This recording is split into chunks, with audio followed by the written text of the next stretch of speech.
welcome everybody who's here and the people as they come on. This is our very first attempt at a webinar, and our idea here at the Housing First Europe Hub was to introduce a series of discussions and short presentations on some of the things that we can do in this moment of hopefully coming out of COVID-19. How can we use the sort of momentum that has built up around helpfully getting homeless people off the streets and into hotel accommodation, temporary accommodation, and how do we use this moment to move towards permanent housing solutions, and in particular for those who need it, housing first. And so as the Housing First Europe Hub, we work as a network, and we work as a network with governments. We have housing associations, we have organizations, we have grassroots organizations, we have youth organizations, we have researchers. And our idea, or the reason we work so well together, is that we share our own experiences and really work to see if one of our colleagues might be facing the same problem that somebody else has already overcome, or somebody else has already tried a solution that hasn't worked, and maybe we can learn from their mistakes together so that we can build new strategies and new tools together. So we've been a hub for about 4 years now, almost, and we work on training on Housing First, we work on research, and we work on practice. And this stream of work on advocacy is really something that lots of our partner organizations engage in. And there's often people feel like their context is so specific, maybe it's too difficult to make other people understand how it works here versus in where they're working. But what we've discovered by bringing people together and sharing experiences of advocacy and trying to convince those hard to convince people is that we have a lot more in common than we would have thought necessarily. So that's why we have these two examples, two of many good examples out there. And but we wanted to invite Matt and Tim to kind of kick off this series. And hopefully at the end of the session, we can tell you about some of the upcoming topics that we have scheduled for the next few weeks and into the next couple of months. And I just wanted to say that this time is a strange time. We're all working in different environments, like our living rooms or basements or whatnot. But it has also meant that we're in some ways more open and more available to each other to share experiences and to ask questions and be honest about what's working and what's not working. And I really hope we can kind of harness that feeling of it's this moment that we can make some real changes in how we're working, but also how the systems and structures that we're working in operate as well. So I think maybe I'll finish there with my chatting. And I would like to hand it over to, first to Matt. So Matt is, now that I know his title, is the Director of Policy and External Affairs for Crisis. And then we'll be joined later by Tim Richter, who's Executive Director for the Canadian Alliance to End Homelessness. So I'll hand over to Matt. Thank you, Samara. Just in terms of kind of house rules, it'd be really good if people could put their cameras on, just so we can see you. If you don't feel comfortable with that, don't worry.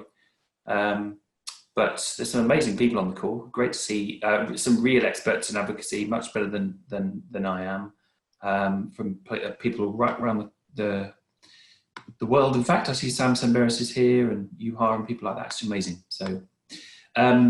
So yes, so my name is Matt, and I'm just going to talk for a few minutes about the approach that we're taking in the UK, and more specifically in England, and I'll explain why. It's not the whole of the UK in a second. And I'm just going to share my screen, so 1 second. Just a few slides, and I mean, much like many other countries, this has been some of the worst and some of the best times in terms of the impact of the coronavirus on people who are homeless, but also the opportunity that affords. So I just want to talk through what the last 3 months has really been like for us as an advocacy organisation, but also for our sector.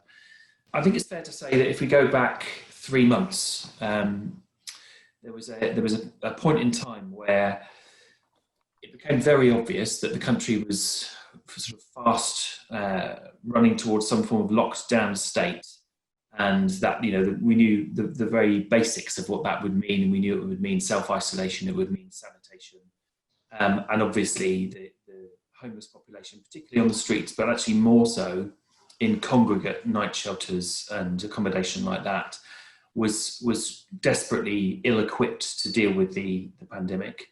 And we also had very good knowledge and data about the underlying respiratory health conditions and other health conditions that would make the virus more serious if it was contracted by people who are homeless. And we felt that there was a real gap in political response to that. A really, really very serious gap, in fact, and I had some early conversations with somebody called Louise Casey, who then went into government to lead the response. And our kind of collected kind of assumption was that the strategy within government was to have no strategy, and that they were going to, on purpose, leave it alone because it would be too hard to deal with. And we just felt that was just not good enough, and we needed something much, much more targeted and systematic because of the danger that people were facing. And 3 months ago, a message was sent out from central government that said, we know that we've given you all a target of ending rough sleeping over the next 5 years, but we want to do it within the next 2 days. A message was sent to all local councils saying, bring every single person off the street and out of a night shelter and into some form of self-contained accommodation by the weekend. And never before have we seen anything like it. It was just an extraordinary piece of communication, an extraordinary assumption. And from that moment on, the kind of, I suppose, the accepted wisdom, the cynicism and the fatality that, these things, these extraordinary measures, and frankly, the idea that homelessness could be ended in any of its forms, the kind of cat was out of the bag. It's over. We know what can be done because we saw it. And over the last 10 weeks, let me tell you about some stuff that's happened. And I would say that some of this is due to some advocacy work from Crisis. Some of it's due to advocacy work from other people. Almost all of it is our sector coming together for the first and best time for the best collective impact that I've seen in the last 6 years. So yes, 15,000 people have been moved from either on the street or in night shelters into primarily hotels, but also into other forms of accommodation, some of which I would say by the best local areas has been moving people into their own home. That has happened to some people, but the vast majority are in hotels. We've seen £1 billion of extra money go into keeping people away from homelessness, so into the housing benefit system. We've been calling for that for years, and we got it. We've seen changes in legislation that are permanent. For example, we've used this opportunity to really push and get a change in the law so that domestic abuse survivors now have an automatic right to rehousing. What would otherwise be massive tide of new cases of homelessness have been stemmed because of emergency changes to stop evictions from the private rented sector, but also from the asylum system, which has been amazing to see, and something that we called for many years. And crucially, all of the legal barriers that we have, particularly in England, but not just England, this applies to Wales and to some extent Scotland as well. The legal barriers that say if you're not from this local area, or if you don't have the right immigration status, whatever it might be, were suspended. And we saw that homelessness, when it is treated as a public health emergency, is treated much better. And that's a real lesson for us as advocates going forward. It always was a public health emergency. I don't need to tell you all about the average rates of death and other health outcomes. But that is a new lens for us to see it through, and particularly to see things like congregate night shelters through, because if you see them through the public health lens, they're not appropriate. And over the last 10 weeks, and I'm not going to concentrate on this here any further after this, but the Scottish and Welsh governments who already had much better approaches to homelessness have chosen to take the transition phase from people in hotels and into a home of their own as a fast track for the beginning of the end of homelessness, having already adopted government policies in those countries to say housing first is a big part of the answer, a housing-led approach is the answer for everybody else. We are going to build and make available enough social housing, and many of the other things that are absolutely the building blocks for ending homelessness. So I think one of the best things to come out of this horrific time will be that in Scotland and Wales, they ran faster to end homelessness than they would have done without it. But it's true that in England, in less than a month, so most of the contracts for the hotels are up at the end of June. We are either going to see 15,000 people go back to the streets and back to night shelters, or we're going to see people go into a home of their own. And this is it. We have reached a fork in the road, and that's where advocacy comes in, because without the right solutions and the right sense of campaigning and momentum behind this, we will see probably one of the most damaging things for the long-term fight to end homelessness, which is when we had the real chance to make a massive dent, both in public consciousness, but also in outcomes for people. We fluffed it, and really we've got to not lose that chance.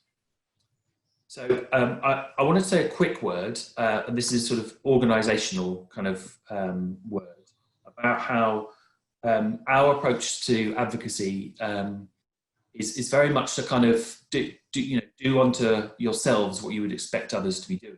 And I think it's important to say that we've used this opportunity to do some new things as crisis as well. So I'll just talk about a few of them. So firstly, we, as a result of this, have brought forward 2 new Housing First programmes, one in Newcastle and one in London. And that is a large investment for us, and will be a big expansion from our own base. What we've also done is we launched a grant programme for local charities across the UK, and we funded more than 200 local grassroots community organisations to stay afloat, to give emergency food, to give PPE, to give technology to people who are self-isolating. And a new scheme that we will launch next week will build on that and start giving money to organisations who want to use this moment to transition their services. And we want to be able to help other people do that as well as do it ourselves. We've also provided huge amounts of kind of practical advice, toolkits and guides to local government on how they can achieve a shift. And if we can share the slides afterwards, in the notes to these slides is a link to all of the different toolkits that we've put together. And we are recruiting a whole range of new people to our organisation to help the resettlement of people out of hotels and into a home of their own. So I just want to say that by way of context, because I think it matters when you're asking other people to do things, that you do some new things yourself. And just quickly, what we're asking for, be really clear about this. So there is a clear need for the changes that have been brought in as part of this emergency to be continued. So it's not credible to say that 15,000 people are going to go immediately into a Housing First placement. We don't have the schemes up and running. We don't have anything like the kind of support arrangements in place. We don't have the specialists recruited in any of the local areas where they're needed. So we do need to see some the right to housing and to accommodation for people who've been helped so far to be continued, and for the various things that have stemmed the tide of homelessness to be protected. So we're asking for emergency legislation, and I'll talk a bit about that in a second. But we are asking, this is the very time that we're asking for a full national rollout of Housing First across England. And together with Homeless Link, a couple of years ago, we did the research looking at how much Housing First was needed. We know how much Housing First, we roughly know where, and we know how much it costs. And we're ready to go with that. And I have to say that, there is a big and growing constituency of political support for that to now start using. And thirdly, we want to see the suspension of all the legal barriers that have stopped people getting help, because we just must confront the fact that a large number of people who are homeless in the UK were not born in the UK. 60% of people in hotels in London are people with immigration status that would otherwise prevent them from getting help. And we just need, this is a time to say that homelessness doesn't discriminate, so the solution to it must not either. And we very, very much view that as a big part of what we'll do going forward.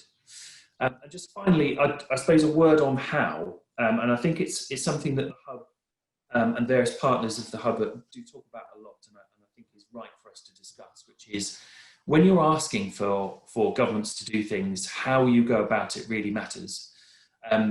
And, you know, Crisis is an organisation that has spent a lot of its kind of time and energy over recent years putting together what we think the solutions to homelessness are, because I don't think there are politicians out there who need convincing that it's a bad thing. I just think there are politicians that need convincing that solutions are possible, they're on offer, there's an evidence base of success.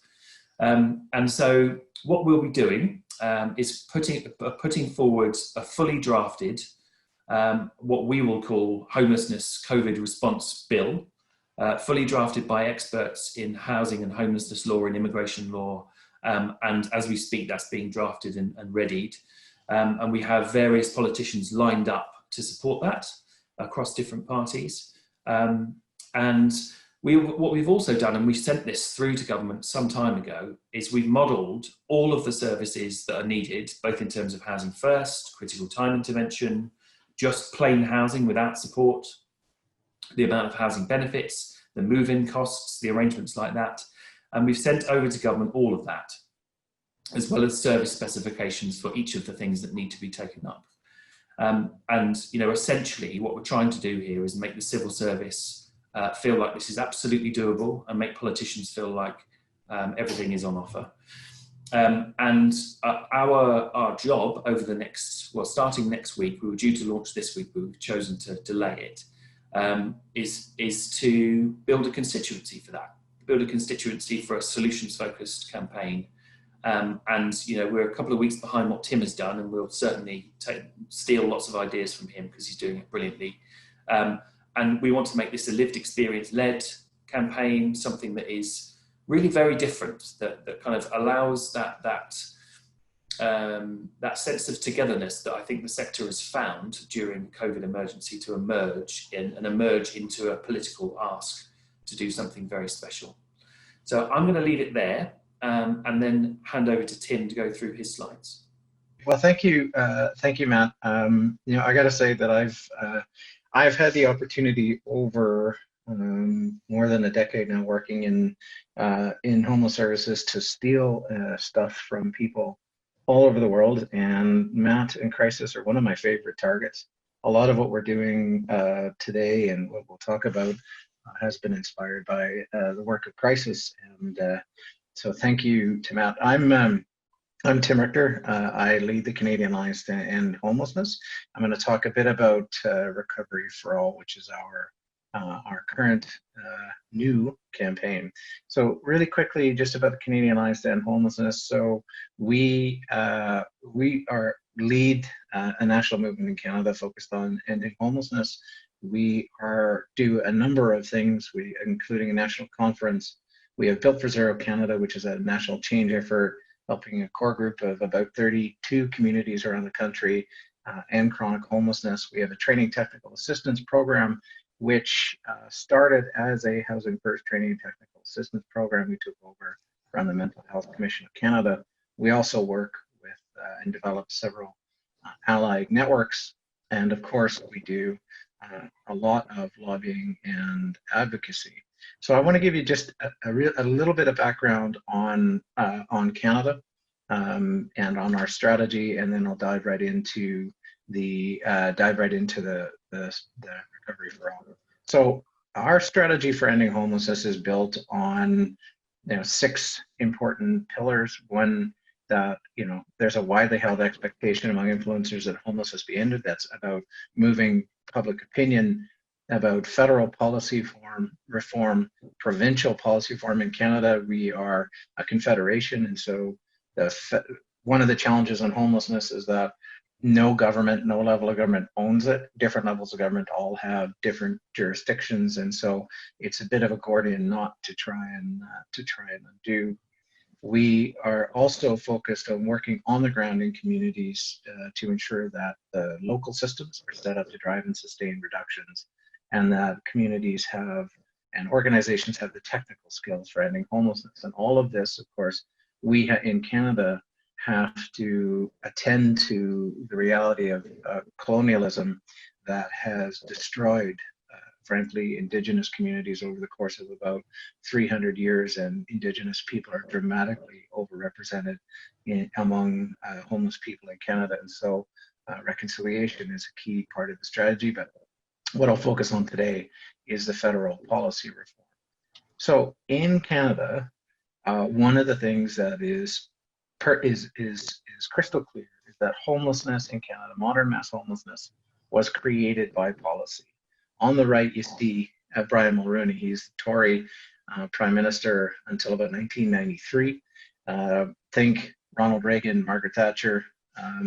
He began the process of austerity, but really didn't dig into it. It was Prime Minister Chrétien, who's on the left, and his Finance Minister, Paul Martin, in the mid-1990s that essentially ended affordable housing investment and cut transfers to provinces that funded welfare states, so income support was cut. And that led to the rise of modern mass homelessness in Canada. We have an estimated 235,000 different people per year, 35,000 on any given night, but those are an estimate because we don't have good data. So we don't really know with any certainty. We know that it costs Canadians about $7 billion per year and reduces life expectancy by at least 25 years on average. So we know also that it kills an untold number of people, as Matt referred to as a public health emergency. This is Toronto's Homelessness Memorial, and they've been tracking deaths of homeless people. That's well over 1,000 now in the 10 years that they've been tracking those deaths. So, like all of you, in the last for the last 2 months, since I guess beginning of March, end of February, it has been a mad scramble in Canada to protect our homeless neighbors from COVID. We worked very quickly with some of our allies to put together some measures to protect our homeless neighbors with isolation, quarantine shelters, moving people into hotel rooms. We were able to get some federal funding, $157 million that went into communities. And I think, frankly, that federal investment was pretty key. We haven't seen in Canada the impact of COVID on the homeless population that we had feared. We have seen major outbreaks in Toronto, so 500 people in Toronto have been impacted. In Toronto, the point in time count, there's about 8,000 people in shelter in the city of Toronto, which is Canada's largest city. But I won't go into the COVID response so much, but to say one of the things that has become clear to us is that there is opportunity in crisis, as Matt had talked about. Let's make sure that let's take this opportunity to accelerate our efforts. My colleague sent me this quote recently, and it really speaks to the opportunity here to set aside sort of the ordinary politics, the conventional policymaking, and the things that our governments would have thought were crazy to do in January are no longer crazy to do. The Canadian government, for example, is giving all Canadians impacted by COVID $2,000 each per month until the crisis is over, right? Something along the lines of a guaranteed minimum income, which would have been a bit crazy to think about as national policy anytime and before this. We think there's been about 8,000 units, 8,000 hotel rooms secured, moving people off the street. And again, what has been possible to do in the homeless sector in the last 2 months would have been unthinkable even a few months before that. So for us, the mantra is really, we must never go back to normal. Normal was a place where 235,000 different people experiencing homelessness, 35,000 on any given day. We cannot go back to normal. And COVID-19 is exposing that extreme vulnerability. We believe there's public empathy for now, because all of us are stuck at home. All of us have had to isolate. We've been following the public health directives that we know homeless people can't follow. The government is setting aside ordinary politics and conventional policymaking for now. We think that window of opportunity is there, but it won't be there forever. And planning for recovery is beginning. So we're in the very early stages of national recovery planning, and we want to make sure we're in there in the ground floor. And in Canada, in our parliamentary system, we actually have a minority government right now, which means that the government holds the most seats in parliament, but not enough to form a majority, where they basically get to do whatever they want. So we have a unique political situation where with a progressive parliament, a majority in parliament is supportive of housing and homelessness efforts, and we have a government that is supportive. So all of this is lining up for a fairly unique opportunity. So that leads us to Recovery for All. So I put the website there. If you're interested, you can click on it, and we'll send, I guess, I don't know if we'll send the slides around after, but all of the information will be there. That is kind of the focal point for our campaign. So in Canada in 2017, the federal government introduced a national housing strategy, the first one in 30 years, that or longer. The national housing strategy commits the federal government to the right to housing, about 150,000 units of new housing, but protecting 350,000 units of existing housing. But as we'll discuss, that's not nearly adequate to the scale of the challenge we have in Canada. And so a big part of our 6-point plan is focused on accelerating and building on that with much greater ambition. And so what we are looking for in this 6-point plan is a federal commitment to preventing and ending homelessness with greater federal investment, a national guaranteed minimum income, understanding that an important part of homelessness and housing is about poverty, and that in addition to addressing the housing need, we have to address poverty and the income need. The construction of a minimum 300,000 new permanent, affordable, and supportive housing units. So we're looking somewhere between 30 to 50,000 units of supportive housing that would need to be built. We will be pushing the federal government to build the supportive housing units sooner rather than later. We also want to push for the meaningful implementation of the right to housing, and the right to housing for us it was passed in legislation that we lobbied for last June, but it hasn't yet been implemented. So the right to housing for us provides an opportunity for us to surface and resolve some of the inequities and structural breakdowns that contribute to homelessness and housing need in Canada. And the implementation of measures to curtail the impact of financialization of the rental housing market. So one of the things that we believe is going to happen, and you've probably seen my colleague Leilani Farha when she was Special Rapporteur for the United Nations on the right to adequate housing, talk about financialization. Well, to put it in real terms, in Canada between 2011 and 2016, we've lost over 300,000 units of housing that was available to people earning less than $30,000 a year, which is around, just above the poverty line. That is more than twice what the National Housing Strategy will construct over the next 10 years. And if that trend had continued up until 2020, that number is more like 480,000 units of housing that were lost. So we are in an impossibly big hole, and if we don't stop digging, we'll never get out. So financialization and attacking financialization directly is going to be critical, and we know that the the hedge fund vultures are circling looking for distressed rental housing assets. So we need to stop them. So part of the campaign, honestly, is picking a fight with the private sector, which is going to be interesting. So the other and the final piece is the implementation of urban, rural, Indigenous housing and homelessness strategy. Indigenous people are about 5% of Canada's overall population, about 25 to 30% of the homeless population, and about 80% of Indigenous people in Canada live in the city.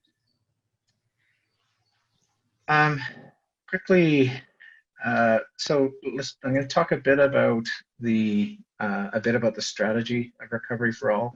There's a company here called Northweather. As much as love to take credit for all of this, this is their a lot of their wisdom. And there's 4 campaign realities that are informing our strategy. One is, and this is a digital-led campaign, but a lot of what we're doing is based on some of the lessons of modern political campaigning, which is really has a heavy emphasis on digital strategies. One is that everyone's an influencer, so everybody has a network of family and friends and acquaintances that they have access to and can influence how they think or they vote. The second is that everyone's a media company. So with Twitter and Facebook and Instagram and all kinds of other things that my teenagers use, everyone has an opportunity to be a media company and to communicate. That supporters are the new oxygen. So a key for us is identifying, recruiting, and activating individuals as voters, right? So that we can show a broad cross-section of Canadians supporting our work. And the campaign brands are built to engage on specific issues. People are now engaging around specific issues versus parties or platforms. So Recovery for All is a digital-led campaign, as I said, identifying, recruiting, and mobilizing a large number of supporters. And it enables immediate action to pressure decision makers. So we'll talk about this in a second, but our immediate goal is to get a minimum of 10,000 supporters in 90 days. We've had the campaign active since May 26, and as of this morning, we have 2,500 supporters that have been recruited and identified.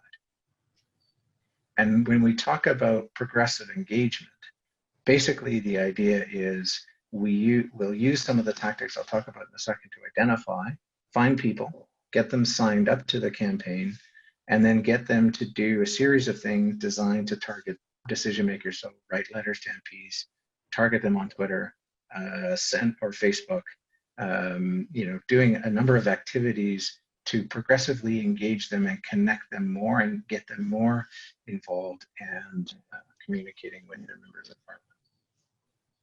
So there are 6 core activities in the campaign. We have the website. I'll show you in a second. That website is entirely focused on converting people into that progressive engagement, engaging them to sign up, engaging them to write letters to their MP, engaging them to donate. We have a campaign video.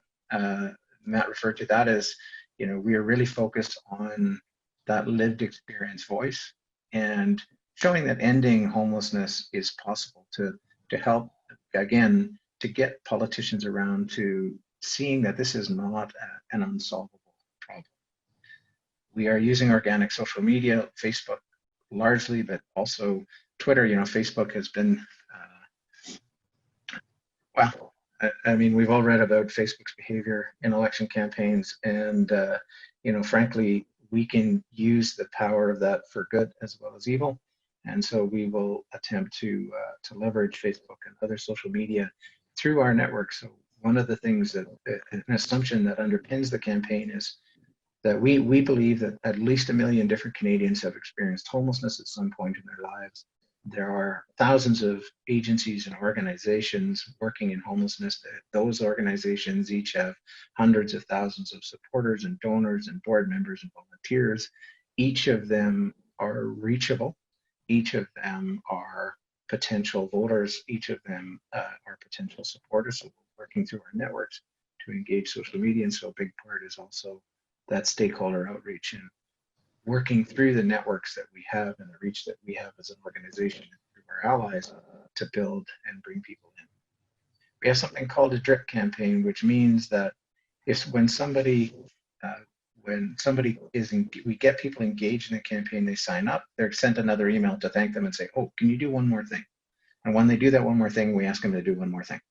And we're bringing them in through a progressive engagement model. And the third is earned media. This is where we go out and we provoke, we try and get some engagement from mainstream media to support our campaign or support elements of the campaign or elements of the 6-point plan. This is a slide that just talks about how we've been engaging with our networks. We've cultivated a group of insiders, so people that are leaders at a community level. We reached out to 250, 260 community leaders, opinion leaders, and have asked them to activate their networks. So ask them to sign up, follow us on social media, share on social media, encourage those in their networks, and share the campaign materials. We made campaign materials, social media content, 6-point plan, videos, video clips, all kinds of other things available through a Dropbox. And this is the top piece of the website that'll be constantly evolving. And I don't know if anybody is really into this digital stuff. I'm learning a lot about it. But, in terms of one of the things in digital campaigns, it talks about conversion rate. So the number of people that go to your site, can you convert them? Can you get them to take an action? Usually conversion rates are about 1/3. So 1/3 of people that visit the site take an action. Our conversion rate has been about a half. So half of people who have come here have taken an action once they got to the site. So all of that is ending homelessness in a hurry. I'm happy to take any questions and tell you all about it. And again, to say thank you to everybody on the line. I have admired and followed and ripped off a lot of the great work of the Housing First Network in Europe and famously copied a lot of Matt's stuff. So really, you should ask Matt her questions. This is really what I meant. Thank you. Okay, we have a few questions that were sent in ahead. So maybe we start with some of those. And then we wanted to say that anybody who's here live in your own living rooms, to send your questions into the chat, and that we can ask them that way, because it's a bit easier to see. It's harder to see everybody raising their hands across Europe and Canada. There's lots of people from Canada. Well done, everyone, getting up so early. I'm impressed. A few of them were answered as we went through. So, and I thought it was really just personally interesting to see, some of the things that are similar in both of the sort of strategic approaches. But one question that comes up a couple of times in the questions sent in ahead of time is that it's a bit pragmatic and practical, but the relationship with motels and sort of these temporary housing providers. At the moment, lots of they're the partners to the sector, and they're really active. And there's a couple of questions about how do you sort of phase out of that relationship, and how do you tie it into the question of finding more appropriate sustainable long-term accommodation. So I don't know if that's something that you guys have already thought about on both sides of the Atlantic. I think the first thing to say is that we've all of a sudden found a new corporate partner in the fight to end homelessness, which is people that run hotel chains. And there are lots of people who have taken lots of credit, as they should have done, for stepping forward to do this. And they haven't done it for free. There are some hotel chains that have given some discounts, but lots of others that have charged a fortune. And one of the reasons that some of the contracts are coming to an end is local government can't afford to keep paying the high rates for hotels in central London and other places like that. So I think there's a thing to take forward in terms of the corporate relationship. But there's, my limited engagement is that the answer is to find out exactly who is in those hotels, find out exactly who they are, what their support needs are, what their choices might be, and work through it that way. I think that the the understanding of the underlying support needs of people will help us understand the best housing-led solutions for them.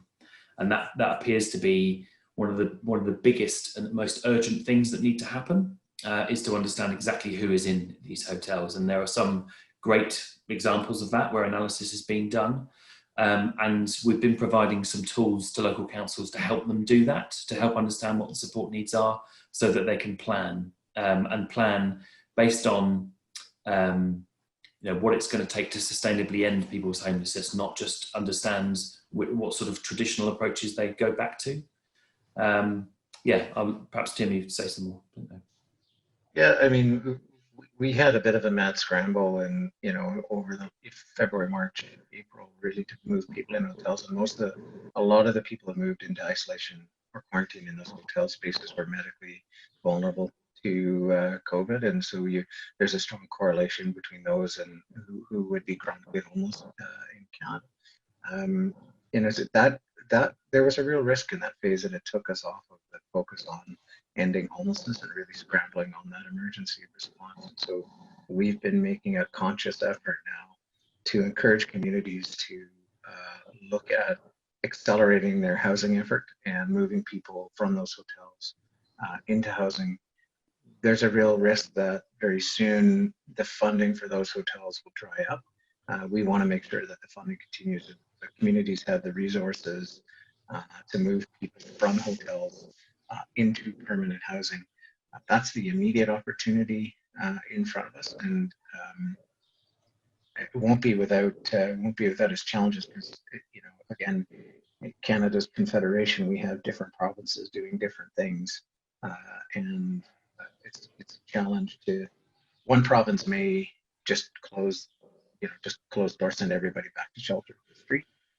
The other problem is that others may not. So we're trying to work very quickly to encourage people to think about their housing and use some of the newly available federal money to do that. Maybe just a follow-up on that one around, I mean, this came also through the questions, is that the effort to put in legislation to prevent evictions. I'm quite curious how you managed to do that, and what you sort of feel, particularly in the England situation. What are you, how do you think you'll be able to successfully get legislation in place to prevent the evictions? Because I know obviously that's something we've seen across Europe, this sort of pause on evictions, and many countries do this over the winter anyways, but then what you see is that the numbers just go up as soon as the pause ends. So I think it's a question for everybody, like, what do we do? How can we actively prevent those people becoming homeless when the eviction pause ends? Yeah, I mean, so there's been two phases to this. The first one was the initial suspension of evictions, and I mean, there was a principle that we operated by, and actually I listened to an interview with somebody who was within the heart of government during the 2008 crisis, the financial crash, and he gave an interview that said, look, at that point in time, what we need is realistic, deliverable things that really can happen, not kind of blue skies thinking. Government IT systems won't change. There are just look at the list of what it is you're after and cut out anything that you think sounds or is practically unachievable. And on evictions, we therefore went for something which was deliverable through what we knew was coming, which was a piece of legislation to do with coronavirus, because the government had to change loads of things because of the virus in law. And so we went for what we thought was a sort of minimum measure on that. Even at that stage, the government tried to sort of water it down. So there had to be a campaign that was led primarily by Shelter, another organisation in this country. And that's achieved a suspension of evictions up until about 3 weeks' time. And I think one of the things we've learned is that you can mobilise quite a lot of certainly press attention for things that are going to affect large numbers of people. And this is going to affect many, many hundreds of thousands of people, not just those people who are private tenants, but also landlords. And there's a great deal of really quite well justified fear about what would happen in terms of mass expansion of the homeless population with local councils, national government not being able to cope. And so what we're not proposing is to completely abandon the current system of evictions. We're just proposing to further suspend it for another 12 months. And I think that's really important, that that government don't see what we're trying to do as a sort of Trojan horse to bigger, more ideologically driven things that they would not implement because they think we're trying to be kind of underhand with it. I think it's really interesting that what Tim's campaign is doing is trying to right all the wrongs of many years, actually, and is far more kind of has far more integrity to it than some of the things that we're after. And I think that's because we actually see the opportunities as pretty limited within the kind of government setup we have. And so we've had to run everything by this sort of lens of seeing what's practically deliverable and what's the most ambitious thing you can do that's practically deliverable. So that's our kind of principle for it. I see some questions coming in. So I think we have a few minutes to take a couple of questions, and I don't know, Matt, shall I read them out to you, or? There's one from Melanie about the turnaround in England seems gigantic. Is it really largely motivated by the COVID crisis? Yes, absolutely. And I would say that one of the things that's brilliant about it is also one of the most limiting factors, because the attention has been on people sleeping on the streets and those in night shelters. And that's a tiny proportion of the homeless population. And what's also happened is that, so overnight, almost all rough sleeping, if you take London, for example, almost all of it disappeared. But 60% of it is back. So 15,000 people are in hotels, but there is all causes of homelessness were still there. So 60% of rough sleeping is there. So there is a danger in seeing this wonderful effort as being all there is. Yeah. And you know, the measures that we're asking for are not just for the kind of a housing-led solution for the people in hotels, but for those on the streets and in other forms of homelessness too. And I think what our framing of this is to build on an amazing step forward. And to sort of, you know, the language is really important, because the slip into fatalism of what cannot be achieved in homelessness is so easily done.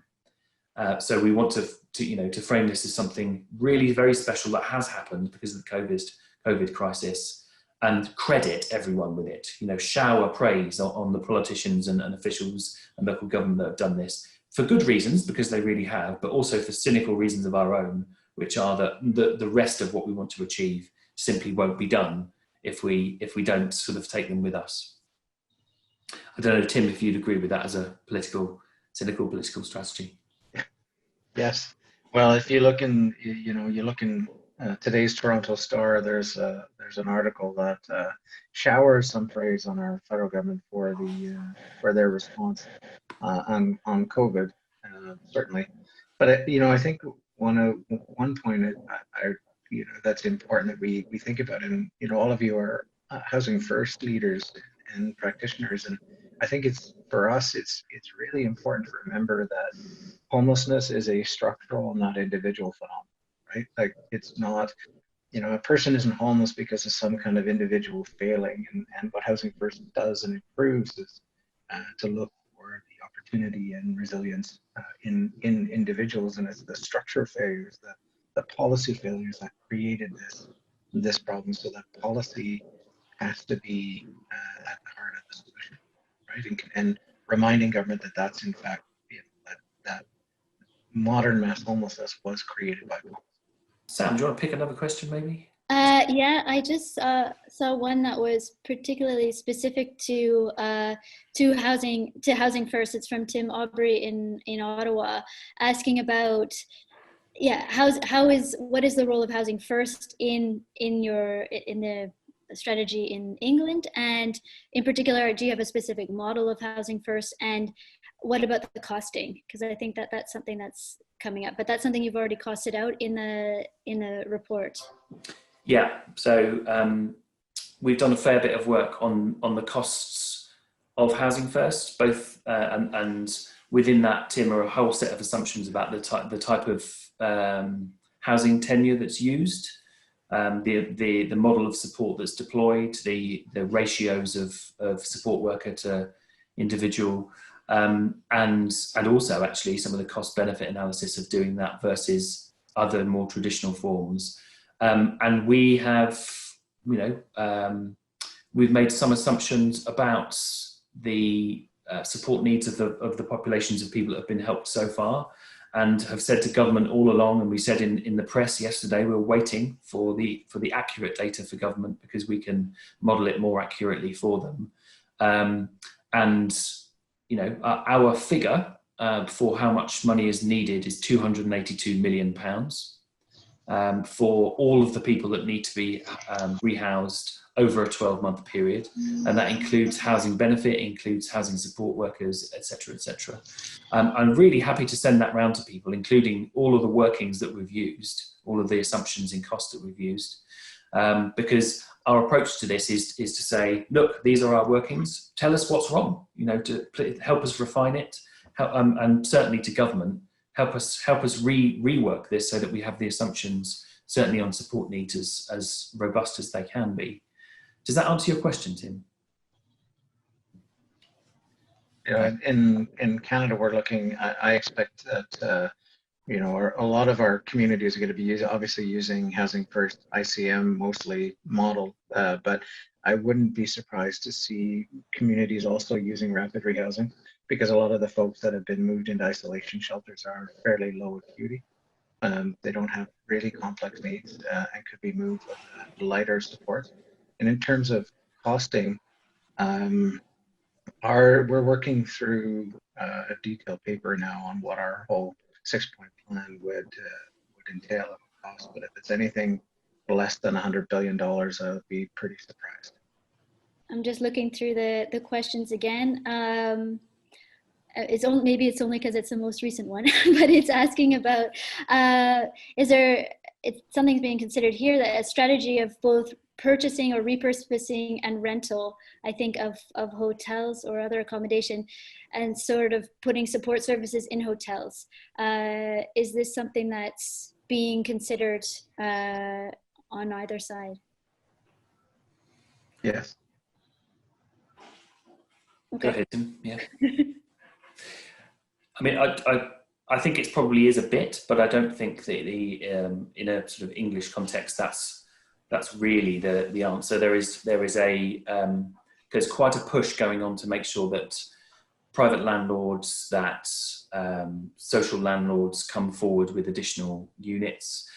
We've seen some amazing work in Scotland, for example, where in some places 100% of allocations into social housing have been to people who've been helped during the pandemic. That's not going to happen in England, but something like that would be wonderful. I do. One of the things that I think is worth saying is that yes, the housing crisis needs to be solved, but in order to make sure that the people who've been helped in the pandemic have somewhere to live, you don't need to solve the housing crisis. That we're not talking about millions of people here. And if we see it as a public health emergency, if we see it as something where exceptional measures are necessary, I think we can then build from that. If we wait for, I mean, in England, we're not just not building enough social housing; we're losing it year on year because of conversions to have people buy it, etc. So we can't wait for that. And I do think that in the kind of sense of what is possible, a hell of a lot rests on doing the right thing for a group of people who did get help. And that, as I've said before, that is limited because there are lots of people that didn't get help. But if we at least focus on that and make sure that that's been successful, there's a whole set of other actors that can come into the whole effort to end homelessness, I think. Sorry, there was a question about supports in hotels, and I put a website, cnh3.ca. On that website, there are some resources, and that there's outlines different models of quarantine and supportive isolation, where the support models for people in hotels during COVID are outlined, if anyone's interested. Right. Great. So a final question, Sam? Just conscious of time. No, I mean, I think that I really like how your last answer there, Matt, came back to one of that core, one of the things you said at the beginning of your presentation, that this is an opportunity that we don't want to miss, right? That if we can use all of the momentum and the sort of coming together of the sector and other sectors attached to our sector to really push forward on this, that this is something really, I think that there's a lot of opportunity if we're ambitious and if we can work together. And I guess maybe there was one other question to add on to that, is just that in terms of giving advice to people starting these kind of advocacy efforts, is there a good place to start? Like where if you're not quite at the stage where you are able to sort of draft legislation and get that moving, where would you start if you were to give some advice? Easy question for the end. I would say my advice on that is always start with what you really, really do want to achieve and where the evidence best shows that you've got a problem. And you know, this is a point to build from what's possible rather than you know, if you don't feel like you've got all the tools to change everything in your system. I've seen Julia from Poland there, and you've often said this to us. Then go after the thing that you think can be achieved and build from there. You know, I think we can sometimes make the perfect the enemy of the good, or whichever way that phrase works. And this is a time to achieve things so that we can show that ending homelessness is possible, rather than, you know, going for everything and not achieving anything. And I think the important thing is understanding that you can change policy. In the homeless system, we tend to feel that we're kind of the takers of policy. We're just resigned to take whatever government gives. But I think knowing that we can change policy and that we can fix these problems is the place to start, and just give it a shot. Right. Okay. I think we're done, aren't we? So it's been lovely to see you all, and a massive thank you from me to Tim for getting up early, for preparing amazing slides and being so full of wisdom as usual. Thank you, Matt. And thank you, Samara, for bringing us all together. Yeah, well, I think this was a great start to a series that we hope will bring you back in a couple of weeks, if not next Friday. We'll send out an invitation with the date for the next in the series. But I think it's really great that everybody was able to be here. I'm not a fan always of these new technologies, but this has really given us a good opportunity to chat in a very engaged way. So I'm very happy about that. And it's really always helpful to see that other people are working on some of the same problems in some fantastic and creative ways that we can learn from. And so thank you both for joining us. And thanks to everybody who tuned in. We'll post this on our website. So if you have colleagues who you think must see this and didn't have a chance, they can come to our website and watch it. And we will make sure that we keep the discussion going. Next session, we hope to have somebody speaking to us from France, from Lyon, where they are really, from the city level, they have created a kind of coalition of unusual suspects, from housing associations to shelter providers to the city itself, to really say this is the moment that we can make a huge impact and use housing-led and housing first to actually make sure that we bring in and keep everyone off the streets. And so we'll be looking at a bit of a focus on France next time in English. So it will be available in English. So hopefully you'll tune in for that. And thank you everyone for tuning in, and have a very good weekend. And some of you have to get through your Friday still, but the rest of us are on the other end of our day. And Great.